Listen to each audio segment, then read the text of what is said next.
Hi everyone, and welcome to my TED Talk. My name is Monica Camilo. What is the first thing that comes to mind when you think of the word cricket? Is it the small insect that sounds like this and has probably kept you up at night? Up until last Christmas, that was the only cricket I knew of too. But now, the first thing that comes to mind when I hear the word cricket is my smart cutting machine. I honestly had no idea how much I could create with this machine. My first project was a simple personalized wine glass, then a Mother's Day shirt, and then a personalized picture frame. After the pandemic hit, I had a lot of free time to learn new things, one of which was new ways to use my Cricut. But even with all that time off, I had never ventured into porch sign making. I felt intimidated by it because it was the first thing someone sees when they come to your house. When we were tasked with our Genius Hour projects, I knew that this is what I had to do. You're probably thinking, what is a Genius Hour project? Well, it is an idea adapted from Google, which allowed their employees to use 20% of their work week to explore projects of their choosing, as long as it benefited the company in some way. Our Genius Hour project required us to dedicate 1 hour a week to something of our choosing and document our progress through our blogs. My initial Genius Hour proposal was dedicating 1 hour a week to doing yoga. After I sent that proposal in, I looked to my right and saw my Cricut that I hadn't touched in probably a month, and thought to myself, you should challenge yourself to create something you've never made before. I always see so many cute and festive porch signs in front of people's homes, so I thought that if I had the tools to make one, I should at least try. My goal was to discover the best way to create a stencil for these signs, as I could definitely see that being the hardest part for me, especially because I don't have a very steady hand. I also challenged myself to make 4 signs. Over the last 5 weeks, I was able to try 3 different methods.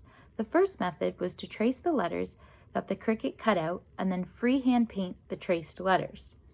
This did not go well for me at all. I felt really stressed because I didn't want to mess it up.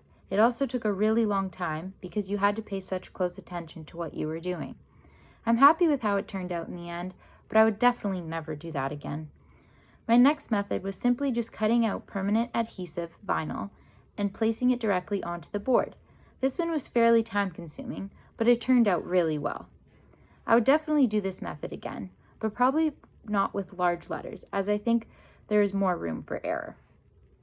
I think mine was easy because it was a smaller sign with small letters. The third and final method I tried was using adhesive vinyl as the stencils and painting inside of them. I think this was definitely the winner for me. Although it was frustrating at times to try and place the stencils down evenly, it was the least time-consuming, and you didn't have to be meticulous in your painting, which I appreciated. I'm really happy with how this sign turned out and would definitely use this method again. I challenged myself to make 4 signs, and even though I only made 3, I'm really proud of how they turned out, and look forward to making more using the methods I tested in this project. I'm grateful for the opportunity to do this Genius Hour project, because otherwise I don't think I would have ever tried to find the best method to create a stencil or even make a porch sign altogether. As a future teacher, this Genius Hour project is definitely something I'm going to keep in my toolbox. The highlight of the project for me is that you can choose anything that interests you. I think that is the most important part of this project because you are more likely to actually do it and do it well. The possibilities are truly endless with this project, and so many curriculum expectations could be met, just through language alone.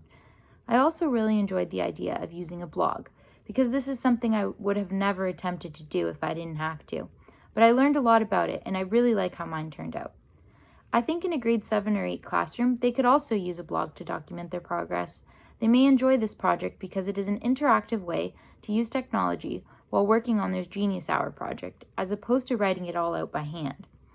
I really enjoyed working on my Genius Hour project and look forward to using it in my future classroom. Be sure to take a look at my blog next week to see the final product. Thanks for watching!